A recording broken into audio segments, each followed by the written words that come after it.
Yeah, actually, it's a big help, no? Kasi I started with a one-man show, like ako lang talaga lahat. And though the business is already functioning, but then it really needs a help financially.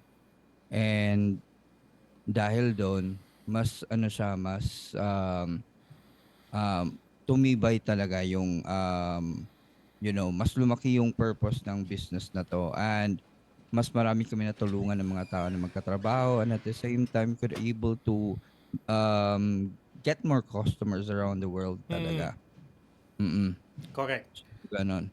So, in line And with that, meron na kaming machine ngayon, unlike wow, dati machine. kasi, Oo.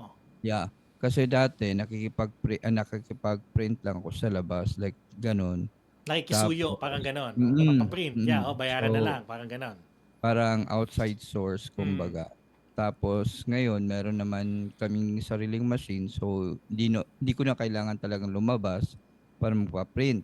Mm. So gano'n, and that's the advantage thing. And at the same time we hire a lot of people right now. We do have employees, so I Nasa don't ilan na do po it ito, on Sir my John own. Brian? Nasa ilan na po ang employees nyo? Yeah. So currently we have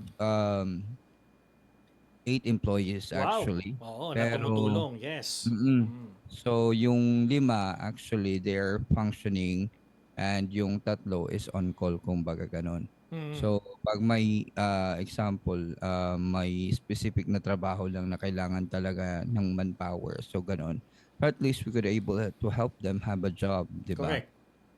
So yun yung purpose talaga namin. It's not just for us to produce or give this lifetime picture frame sa mga customers around the world, but at the same time, we are helping people. Mm-mm. Manatiling nakatutok sa Abante, sundan kami sa aming mga social media accounts at huwag kalimutang mag-subscribe sa aming YouTube channel, DWAR Abante Radio, para sa mga eksklusibong balita. Ako po si Jigo Postolero.